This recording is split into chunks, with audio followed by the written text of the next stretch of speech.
ദിലീഷ് പോത്തൻ പ്രധാന വേഷത്തിൽ അഭിനയിച്ചിരിക്കുന്ന ആ സിനിമ കണ്ടു.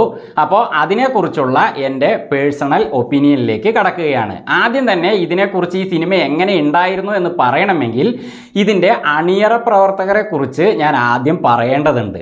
ആദ്യം തന്നെ ഇതിൻ്റെ സിനിമ ഡയറക്റ്റ് ചെയ്തിരിക്കുന്ന തോമസ് സെബാസ്റ്റ്യൻ കക്ഷി ഈ സിനിമയ്ക്ക് എന്താണോ കണ്ടൻറ്റ്, എന്താണോ ഇതിൻ്റെ ആ ഒരു സിറ്റുവേഷൻ വേണ്ടത്, അതേപോലെ ഇതിൻ്റെ ലൊക്കേഷൻ എന്താണോ വേണ്ടത്, അങ്ങനെയുള്ള കാര്യങ്ങളൊക്കെ കൃത്യമായി മനസ്സിലാക്കി തിരഞ്ഞെടുത്ത് ഈ സിനിമ ഇതിൻ്റെ ആ സ്റ്റോറിക്കനുസരിച്ച് സ്ക്രീൻ പ്ലേക്കനുസരിച്ച് നല്ല രീതിയിൽ തന്നെ ഡയറക്റ്റ് ചെയ്തിട്ടുണ്ട്. ഇനി അടുത്തതായിട്ട് ഒരു പ്രധാനപ്പെട്ട ഒരു അണിയറ പ്രവർത്തകനെ കുറിച്ച് പറയുകയാണെങ്കിൽ ഇതിൻ്റെ സിനിമാറ്റോഗ്രാഫറാണ്. അത് ചെയ്തിരിക്കുന്നത് അനീഷ് ലാലാണ്. ശരിക്കും പറഞ്ഞാൽ ഈ സിനിമയുടെ ഒരു പ്രധാനപ്പെട്ട ഊർജം സിനിമാറ്റോഗ്രാഫർ അനീഷ് ലാലാണെന്ന് പറയാം. അതേപോലെ വേറെയും അണിയറ പ്രവർത്തകരുണ്ട്. ഇത് ഈ സിനിമയിൽ ചെയ്തിരിക്കുന്ന ഒട്ടുമിക്ക പേരും ഇതിൻ്റെ ഊർജം തന്നെയാണ്. അപ്പോൾ സിനിമാറ്റോഗ്രാഫിയെക്കുറിച്ച് ഞാൻ പറയുമ്പോൾ കുറേ കാര്യങ്ങൾ പറയാനുണ്ട്. ഒന്നാമത് ഈ സിനിമ എടുത്തിരിക്കുന്ന സ്ഥലം ഒരു മലമ്പ്രദേശമാണ്. ഇതിൻ്റെ കണ്ടൻറ് അങ്ങനെയാണ്. ഈ കണ്ടൻറ്റിനനുസരിച്ച് സിറ്റിയിൽ ഈ സിനിമ എടുക്കുകയാണെങ്കിൽ അത് ഈ സിനിമയ്ക്ക് അങ്ങനെ അങ്ങോട്ട് വർക്കൗട്ട് ആവില്ല. അതുപോലത്തെ ഒരു കഥയാണിത്. അപ്പോൾ അതുകൊണ്ട് തന്നെ നല്ലൊരു മലമ്പ്രദേശത്ത് വെച്ചാണ് ഇത് എടുത്തിരിക്കുന്നത്. അപ്പോൾ ആ മലമ്പ്രദേശത്തേക്ക് പോകുമ്പോൾ അവിടുത്തെ യഥാർത്ഥത്തിലുള്ള പ്രകൃതി ഭംഗി എന്താണോ അത് നല്ല രീതിയിൽ തന്നെ ഷൂട്ട് ചെയ്തിട്ടുണ്ട്. അതേപോലെ ഇതിൽ അഭിനയിക്കുന്നവരുടെ ഓരോ എക്സ്പ്രഷൻസും ടൈം എടുത്ത് തന്നെ ഷൂട്ട് ചെയ്തിട്ടുണ്ടെന്ന് പറയാം. കാരണം ഇതിൽ കൊച്ചു കുഞ്ഞുങ്ങൾ അഭിനയിച്ചിട്ടുണ്ട്. ഒരു കുഞ്ഞു വാവയുണ്ട്, ഹിര ഹെബിൻ എന്നാണ് പേരെന്ന് തോന്നുന്നു. അതേപോലെ ഹിര എന്ന് പേരിൽ തുടങ്ങുന്ന മറ്റൊരു വലിയ കുട്ടിയുണ്ട്. വലിയത് പറഞ്ഞാൽ ഒരു 2 അടിയുള്ളൊരു കൊച്ചു കുഞ്ഞ് തന്നെയാണ്. ഈ കുട്ടികളുടെ ഓരോ എക്സ്പ്രഷൻസും ഈ സിനിമയ്ക്ക് അതാത് ഭാഗത്ത്, അതായത് സെൻറ്റിമെൻറ്റ്സ് വേണ്ട ഭാഗത്ത് എന്തൊക്കെ വേണം, ചിരിക്കേണ്ട ഭാഗത്ത് എന്തൊക്കെ വേണം, അതൊക്കെ വളരെ വളരെ മൈന്യൂട്ടായ രീതിയിൽ ഷൂട്ട് ചെയ്തിട്ടുണ്ട്. അതിനുവേണ്ടി കാത്തിരുന്ന് ആ കുട്ടികളുടെ ആ ഓരോ എക്സ്പ്രഷൻ വരുമ്പോൾ ചെയ്തെന്ന് പറയാം. കാരണം കൊച്ചു കുഞ്ഞുങ്ങൾ ആദ്യം തന്നെ ആ കൊച്ചു കുഞ്ഞുങ്ങളെ കാണിക്കുമ്പോൾ അവർക്ക് ആ ഒരു ചെറിയ സിമ്മീസൊക്കെ ഇട്ടിട്ട് വളരെ മനോഹരമായിട്ട് പൂ പറിക്കുന്ന രംഗമൊക്കെ നന്നായിട്ട് തന്നെ ഷൂട്ട് ചെയ്തിട്ടുണ്ട്. അതേപോലെ ആ കുട്ടികൾ കരയുന്ന സമയത്ത് ആ കരയേണ്ട കാര്യം എന്താണോ ആ കാര്യത്തിനനുസരിച്ച് തന്നെ ആ കുട്ടികൾ കരയുന്നതായിട്ട് നമുക്ക് ഫീൽ ചെയ്യണമല്ലോ, ആ രീതിയിൽ തന്നെ ആ ഭാഗങ്ങളും ഷൂട്ട് ചെയ്തിട്ടുണ്ട്.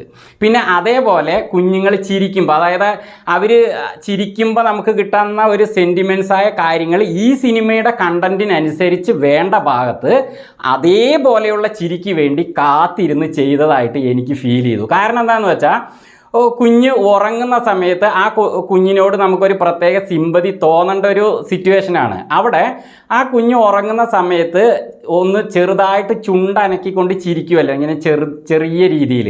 അപ്പോൾ ഞങ്ങൾ സാധാരണ പറയാറ് മാലാക വന്നിട്ട് ഉമ്മ വയ്ക്കുമ്പോഴാണ് കുഞ്ഞങ്ങനെ ചിരിക്കുന്നത് ഉറക്കത്തിലെന്ന് പറയാറുണ്ട്. ഞങ്ങളുടെ ഭാഷയിൽ അങ്ങനെ പറയാറുണ്ട്. അപ്പോൾ ആ ഒരു ചിരി പോലും വളരെ ശ്രദ്ധിച്ചിരുന്ന് ആ കുഞ്ഞ് ചിരിക്കുന്ന സമയം നോക്കിയിരുന്ന് അവർ ഷൂട്ട് ചെയ്തതായിട്ട് എനിക്ക് ഫീൽ ചെയ്തു. നല്ല രീതിയിൽ തന്നെ ഈ സിനിമയ്ക്ക് വേണ്ടി ഷൂട്ട് ചെയ്തിട്ടുണ്ട്.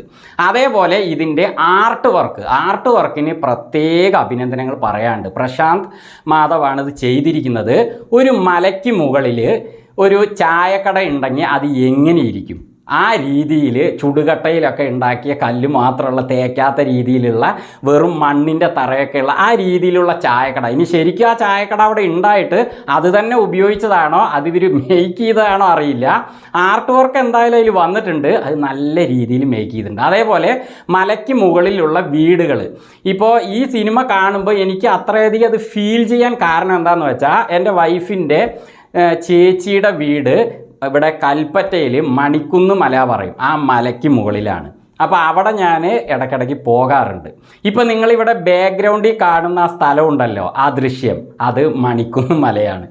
അപ്പോൾ ആ മലയ്ക്ക് മുകളിലേക്ക് കയറണമെങ്കിൽ നമ്മൾ അതിൻ്റെ മേലേക്ക് ആ റോട്ടിൽ കൂടെ കയറി പോകുമ്പോൾ തന്നെ മുട്ട് നമ്മുടെ താടിയിൽ തട്ടുമെന്ന് പറയാം. ആ രീതിയിലുള്ള ഇങ്ങനെ കുത്തനെയാണ്. അതിൽ വാഹനം ഓടിച്ചു പോകാനും ബുദ്ധിമുട്ടാണ്. ഞാൻ എൻ്റെ 4 വീലർ എടുത്തുകൊണ്ട് പോകുമ്പോൾ മേലേക്ക് പോകാൻ നല്ല വലിയുള്ള വണ്ടിക്ക് കയറാൻ പറ്റുള്ളൂ. ജീപ്പിനൊക്കെ അതിൽ കയറാൻ പറ്റുള്ളൂ. അതൊക്കെ ഈ സിനിമയിൽ ശരിക്കും ഫീൽ ചെയ്യിച്ചിട്ടുണ്ട്. ജീപ്പിലൂടെ ഈ റോഡ് ഇല്ലാതെ വെറും മണ്ണ് മാത്രമുള്ള പ്രദേശത്ത് കൂടെ വണ്ടി ഇങ്ങനെ ചാടി പോകുന്ന അതൊക്കെ വളരെ മനോഹരമായിട്ട് ഷൂട്ട് ചെയ്തിട്ടുണ്ട്. അപ്പോൾ അത്തരത്തിലുള്ള ഒരു സ്ഥലത്ത് ഇപ്പോൾ ഞാനിത് പറയാൻ കാരണം ആ എൻ്റെ വൈഫിൻ്റെ ചേച്ചിയുടെ ആ ഭവനം എന്ന് പറയുന്നത് മേലെ പോയിട്ട് അവിടെ ഒരു വീട് കഴിഞ്ഞിട്ട് അടുത്ത വീട് വന്നിട്ട് ഒരു കുറേ ദൂരമൊക്കെ പോയാലേ കാണാൻ പറ്റുള്ളൂ. വളരെ സൈലൻ്റ് ആയിരിക്കും. വളരെ നല്ല പ്രകൃതി ഭംഗിയാണ്. എനിക്ക് അതൊക്കെ ഭയങ്കര ഇഷ്ടമാണ് കേട്ടോ. അതാണ് നിങ്ങൾ എപ്പോഴും ഇവിടെ ഈ ചിത്രത്തിലൊക്കെ അത് കാണുന്നത്, ബാക്ക്ഗ്രൗണ്ടിൽ അത് കാണുന്നത്. അപ്പോൾ അങ്ങനെയുള്ളൊരു സ്ഥലത്ത് കൂടെ ഒരാൾക്ക് വീട് വാടകയ്ക്ക് കൊടുക്കാൻ വേണ്ടിയിട്ട് കാണിക്കാൻ വേണ്ടിയിട്ട് നമ്മുടെ അവിടുത്തെ പഞ്ചായത്ത് മെമ്പറായ ജാഫർ ഇടുക്കിയുടെ ക്യാരക്ടർ അങ്ങനെ കൊണ്ടുപോവാണ് ദിലീഷ് പോത്തനെ. അപ്പോൾ കൊണ്ടുപോകുന്ന വഴിക്ക് അവിടെ ഈ അട്ടകൾ കാലിൽ കടിക്കുന്നത്, അതേപോലെ അത് കൂടെ ആ തോട്ടിലൂടെ വെള്ളം പോകുന്നത്, പിന്നെ അവിടെ കൊണ്ടുപോയതിന് ശേഷം ആ വീട് കാണിക്കുമ്പോൾ വെറും ചുടുകട്ട കൊണ്ട് ഉണ്ടാക്കിയിട്ട് ഒരു ഭയങ്കര പേടി. പകല് തന്നെ ആ വീടും ആ സ്ഥലവും കാണുമ്പോൾ നമുക്ക് ഒറ്റയ്ക്കിരിക്കാൻ ചിലപ്പോൾ സിറ്റിയിലുള്ളവർക്ക് പേടിയാണ്. അവിടെയുള്ളവർക്ക് ഓക്കെയാണ്, പക്ഷേ സിറ്റിയിലുള്ളവർക്ക് അത് കാണുമ്പോൾ പേടി തന്നെയാണ്. അപ്പോൾ രാത്രിയാകുമ്പോൾ അവിടുത്തെ അവസ്ഥ അതൊക്കെ ഈ സിനിമ ശരിക്കും ഫീൽ ചെയ്യിക്കുന്നുണ്ട്. ഞാൻ പറഞ്ഞു വരുന്നത് എന്താണെന്ന് വെച്ചാൽ അങ്ങനെ ഒരു സ്ഥലത്തെ ഈ കണ്ടൻറ്റ് ശരിക്കും മാച്ച് ആവുകയുള്ളൂ. അതൊക്കെ ചിന്തിച്ച് ഇതിൻ്റെ അണിയറ പ്രവർത്തകർ നന്നായിട്ട് വർക്ക് ചെയ്തിട്ടുണ്ട് കേട്ടോ, സമ്മതിച്ചിരിക്കുന്നു. അതേപോലെ ഇതിൻ്റെ എഡിറ്റർ ബിജിത് ബാല കക്ഷി നല്ല രീതിയിൽ തന്നെ ഈ ഷൂട്ട് ചെയ്ത ഫൂട്ടേജൊക്കെ എഡിറ്റ് ചെയ്തിട്ടുണ്ട്. അതിന് കളർ ഗ്രേഡിങ് കൊടുക്കേണ്ട ഭാഗത്തൊക്കെ വളരെ നന്നായിട്ട് ഡാർക്ക് കളറിൽ ഇതിൽ ദേവദർശിനി ചേതൻ അവർ വളരെ സ്ട്രോങ് ക്യാരക്ടർ. അതിനെക്കുറിച്ച് ഞാൻ പറയാം. അവർ ആ ഒരു ഇരുട്ടായ ആ മലമ്പ്രദേശത്ത് കൂടെ ആ കൊച്ചിനെ കൊണ്ടുപോകുന്ന സീനൊക്കെ നല്ല രീതിയിൽ തന്നെ കളർ ഗ്രേഡിങ് ചെയ്ത് അവർ എഡിറ്റ് ചെയ്തിട്ടുണ്ട്. ചുരുക്കി പറഞ്ഞാൽ ഈ സിനിമയുടെ ബാക്ക്ഗ്രൗണ്ടിൽ വർക്ക് ചെയ്തവരൊക്കെ തന്നെ ഈ സിനിമയുടെ കണ്ടൻറ്റിന് വളരെയധികം സ്യൂട്ടായ രീതിയിൽ നല്ല രീതിയിൽ തന്നെ വർക്ക് ചെയ്തത് കൊണ്ടാണ് ഇങ്ങനൊരു മേക്കിംഗ് സാധിച്ചത്. ഇനി ഈ സിനിമ എങ്ങനെയായിരുന്നു, ആർക്കൊക്കെ ഇഷ്ടപ്പെടും എന്നുള്ള കാര്യങ്ങളിലും അതേപോലെ ഇതിലെ ആക്ടേഴ്സിൻ്റെ അഭിനയത്തെക്കുറിച്ചും പറയുകയാണ്. അതിനു മുമ്പ് ഒരു കാര്യം പറയാം. ഈ ചാനൽ ഇതുവരെ സബ്സ്ക്രൈബ് ചെയ്തിട്ടില്ലാത്തവരുണ്ടെങ്കിൽ വീഡിയോയ്ക്ക് താഴെയായി കാണുന്ന സബ്സ്ക്രൈബ് ബട്ടണിൽ ഒന്ന് പ്രസ് ചെയ്യുക. അടുത്ത് തന്നെ ഒരു ബെല്ലൈക്കൺ വരും, അതും പ്രസ് ചെയ്ത് അതിലെ ആൾ ബട്ടൺ കൂടി എനേബിൾ ചെയ്ത് കഴിഞ്ഞാൽ ഞങ്ങൾ വീഡിയോകൾ അപ്ലോഡ് ചെയ്യുന്ന സമയത്ത് നിങ്ങൾക്ക് യൂട്യൂബിൻ്റെ ഹോം സ്ക്രീനിൽ പെട്ടെന്ന് അതിൻ്റെ തമ്പനെയിൽ കാണാനാവും. അല്ലെങ്കിൽ സെർച്ച് ചെയ്താൽ മാത്രമേ നമ്മുടെ തമ്പനെയിലുകൾ നിങ്ങൾക്ക് കാണാൻ കഴിയുകയുള്ളൂ. അപ്പോൾ സബ്സ്ക്രൈബ് ചെയ്ത് കഴിഞ്ഞാൽ നിങ്ങൾക്ക് പെട്ടെന്ന് തമ്പനെയിൽ കാണാം. അതിൽ പ്രസ് ചെയ്ത് നിങ്ങൾക്ക് ഞങ്ങളുടെ വീഡിയോകൾ ഓപ്പൺ ചെയ്യാം. ഞങ്ങൾ എല്ലാ സിനിമകളുടെയും റിവ്യൂ വീഡിയോകൾ ഈ ചാനലിൽ അപ്ലോഡ് ചെയ്യുന്നുണ്ട്. ഈ സിനിമയുടെ പ്രധാന കണ്ടന്റ് തന്നെ ഒരുപാട് വർഷമായിട്ട് കുട്ടികളില്ലാത്തവരുടെ ആ ഒരു മാനസിക വേദന, അതുപോലെ അവർക്ക് കുട്ടികൾ വേണം എന്നുള്ള ആ ഒരു ആഗ്രഹം, കൊതി, അങ്ങനെയുള്ള കാര്യങ്ങളൊക്കെ ഈ സിനിമയിൽ സ്റ്റാർട്ടിങ്ങിൽ തന്നെ പറഞ്ഞുകൊണ്ട് തന്നെയാണ് സിനിമ മുന്നോട്ട് പോകുന്നത്. അപ്പം മീര വാസുദേവൻ ഈ സിനിമയിൽ അഭിനയിച്ചിട്ടുണ്ട്. അവർക്ക് കുറച്ച് നേരമേ കൊടുത്തിട്ടുള്ളൂ കേട്ടോ. കുറച്ച് നേരമാണെങ്കിലും അവർ ആ ഒരു കൊടുത്തിരിക്കുന്ന ക്യാരക്ടറിനനുസരിച്ചുള്ള ആ ഒരു വിഷമം, അതേപോലെ അതിലുള്ള ഒരു ജിജ്ഞാസ, അതുപോലെ ഒരു സന്തോഷം, അതൊക്കെ നന്നായിട്ട് തന്നെ അവർ ചെയ്തിട്ടുണ്ട്. അവരുടെ കുറച്ച് ടൈമേ ഉള്ളൂ എങ്കിലും ഈ സിനിമ മുഴുവൻ അവരെ ഓർക്കാൻ തക്ക രീതിയിൽ അവർ അഭിനയിച്ചിട്ടുണ്ട്.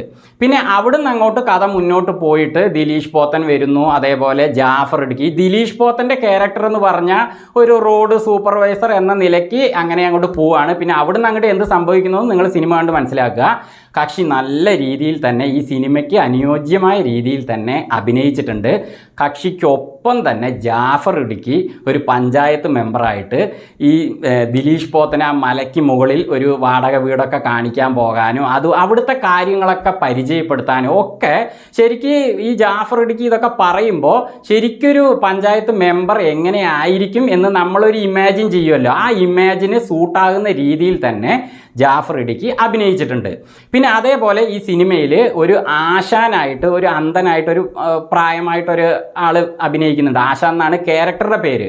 കക്ഷിക്ക് കൊടുത്തിരിക്കുന്ന റോള് നന്നായിട്ട് ചെയ്തിട്ടുണ്ട്. അതേപോലെ പിന്നെ ഒരു TG രവി സാറ്, അദ്ദേഹത്തിന് ഇതിൽ കുറച്ച് നേരമേ ഉള്ളൂ. അദ്ദേഹം മലയ്ക്ക് മുകളിൽ ഒരു ഷർട്ടൊക്കെ ഇടാതെ വെറും ലുങ്കി മാത്രം ഉടുത്തുകൊണ്ട് ഒറ്റയ്ക്ക് മുകളിൽ താമസിക്കുന്ന ഒരു വ്യക്തി എന്ന നിലയ്ക്ക് കുറച്ച് നേരം വരുന്നുണ്ട്. ആ കുറച്ച് നേരത്തേക്ക് എന്താണോ അവർക്ക് ആ ഒരു ഫീലിംഗ് ആ സിനിമയിൽ കൊടുക്കേണ്ടത് അത് നന്നായിട്ട് ചെയ്തിട്ടുണ്ട്. പിന്നെ ഈ സിനിമയിൽ നല്ല ഒരു വർക്ക് വന്ന ഒരു അഭിനയിക്കാൻ നല്ലൊരു എക്സ്പ്രഷൻ കൊടുക്കേണ്ട ഒരു വ്യക്തിയായിട്ട് വന്നിരിക്കുന്നത് ദേവദർശിനി ചേതനാണ്. ഇവർ ശരിക്ക് പറഞ്ഞാൽ തമിഴ് ആക്ട്രസ്സാണ്. ഇവർ പൊതുവെ വളരെ കോമഡി ആയിട്ടുള്ള സീനുകളെ വേഷങ്ങളെ ചെയ്യാറുള്ളൂ തമിഴിൽ. ഇപ്പോൾ രാഘവ ലോറൻസിൻ്റെ സിനിമ കാഞ്ചന ഫസ്റ്റ് സെക്കൻഡ് ഇങ്ങനെയൊക്കെ വന്നില്ലേ, അതിലൊക്കെ നമ്മുടെ കോമഡി ആർട്ടിസ്റ്റ് കോവൈ സരള ചേച്ചിയോടൊപ്പം തന്നെ വരുന്നൊരു ക്യാരക്ടറായിട്ട് അവർ അഭിനയിച്ചിട്ടുണ്ട്. ആ സിനിമകൾ കണ്ടവർക്കറിയാം. പെട്ടെന്ന് മരത്തിൻ്റെ മേലേക്കൊക്കെ ചാടി പുറകിൽ പശു കുത്താൻ വരുമ്പോൾ ചാടി കയറുന്നത്. അതേപോലെ കോമഡി ആയിട്ടാണ് പൊതുവെ ഇപ്പോൾ മെയ്യഴകൻ സിനിമയിൽ അവർ അഭിനയിച്ചിട്ടുണ്ട്. അതിലൊരു കോമഡി പോലെയൊക്കെയാണ് വരുന്നത് തമിഴിൽ. അപ്പോൾ ഇത്രയും സ്ട്രോങ് ആയ ക്യാരക്ടർ ഇവർ എങ്ങനെ ചെയ്തു എന്ന് എനിക്ക് മനസ്സിലായില്ല. ഒരു നല്ലൊരു ആർട്ടിസ്റ്റിനെ അത് ചെയ്യാൻ പറ്റുള്ളൂ. വളരെ സ്ട്രോങ് ക്യാരക്ടറാണ്. ഈ ഒരു ക്യാരക്ടറിലാണ് ഈ സിനിമ അങ്ങനെ പോകുന്നത്. ഭയാനകമായ ഒരു അവസ്ഥ, അതേപോലെ ഭയപ്പെടുത്തുന്ന അവസ്ഥ, സ്വയം ഭയപ്പെടുന്ന അവസ്ഥ, സന്തോഷിക്കുന്ന അവസ്ഥ, അങ്ങനെ അതേപോലെ സെൻറ്റിമെൻറ്റ്സ്, പ്രധാനമായിട്ട് സെൻറ്റിമെൻറ്റ്സ്, അതൊക്കെ ദേവദർശിനി ചേതൻ നല്ല രീതിയിൽ തന്നെ ഈ സിനിമയിൽ ചെയ്ത് കാണിച്ചിട്ടുണ്ട് കേട്ടോ. നല്ലൊരു ആർട്ടിസ്റ്റാണെന്ന് അവർ ഈ സിനിമയിലൂടെ തെളിയിച്ചിരിക്കുകയാണ്. പിന്നെ ദേവദർശിനി ചേതൻ ഒരു ലേഡിയുടെ വീട്ടിൽ പോയിട്ട് താമസിക്കുന്നുണ്ട്. അപ്പോൾ ആ ലേഡി ജിൻസി എന്നാണ് ഇതിലെ ആ ക്യാരക്ടർ നെയിം. എനിക്ക് അവരുടെ പേരറിയില്ല കേട്ടോ. അവർക്ക് കൊടുത്തിരിക്കുന്ന കണ്ടൻറ്റ് എന്താണോ അത് ആ ഒരു ക്യാരക്ടർ എന്താണോ അത് നന്നായിട്ട് ചെയ്തിട്ടുണ്ട് കേട്ടോ. ആ ഒരു അവസ്ഥയിലുള്ള ഒരു അമ്മയാകുന്ന ഒരു സ്ത്രീക്ക് അങ്ങനെ ഒക്കെ ചെയ്യാൻ പറ്റുള്ളൂ എന്നുള്ളത് വളരെ മനോഹരമായിട്ട് അവരും അഭിനയിച്ചിട്ടുണ്ട്. പിന്നെ അതേപോലെ ആ മലമ്പ്രദേശത്ത് മുകളിലെ ചായക്കടയിൽ ചായ എടുക്കുന്ന ഒരാളായിട്ട്, ആ കടയുടെ ഓർഡറായിട്ട് ഒരാൾ വരുന്നുണ്ട്. അങ്ങേരുടെ പേര് വള്ളിക്കുന്നാണെന്നാണ് അവസാനിക്കുന്നത്. നവാസ് വള്ളിക്കുന്നാണെന്ന് തോന്നുന്നു അദ്ദേഹത്തിൻ്റെ യഥാർത്ഥ നെയിം. കക്ഷി ഒരു ചായക്കടക്കാരെ എങ്ങനെയായിരിക്കും മേലെ ആ ഒരു മലയ്ക്ക് മുകളിൽ അല്ലെങ്കിൽ ഒരു ഗ്രാമപ്രദേശത്തൊക്കെ ആ രീതിയിൽ ഒരു ചായക്കടക്കാരനെ അദ്ദേഹത്തിലൂടെ നമുക്ക് ശരിക്കും ദൃശ്യമാകാം. അതിനിടയ്ക്ക് ഞാൻ ഒരു കാര്യം പറയാൻ മറന്നുപോയി. ഈ സിനിമയുടെ സ്റ്റോറി ഇത് എഴുതിയിരിക്കുന്നത് കവിപ്രസാദാണ്. നല്ലൊരു സ്റ്റോറി റൈറ്ററാണെന്ന് കക്ഷി ഈ സിനിമയിലൂടെ തെളിയിച്ചിരിക്കുക കേട്ടോ. ഞാൻ ഈ സിനിമയുടെ തുടക്കത്തിൽ ഇനി കുട്ടികളില്ലാത്ത അവസ്ഥയിൽ തുടങ്ങിയിട്ട് അങ്ങനെ മുന്നോട്ട് പോകുമ്പോൾ അവസാനം ആകുമ്പോഴേക്ക് ആകെ കുളമാക്കുന്ന വിചാരിച്ചത്. കാരണം കഥ പോയിട്ട് എത്തുന്നത് ഒരു മോശമായ അവസ്ഥയിലാണ് എത്തുക. അനാഥമായ ഒരു അവസ്ഥയിൽ എത്തും എന്ന് ഞാൻ വിചാരിച്ച് ഇങ്ങനെ നോക്കിയിരുന്നപ്പോൾ ലാസ്റ്റ് ഒരു ബസ്സിലൊരു സീൻ കാണിക്കുന്നുണ്ട്. അതോടെ ക്ലൈമാക്സ് ആകുകയാണ്.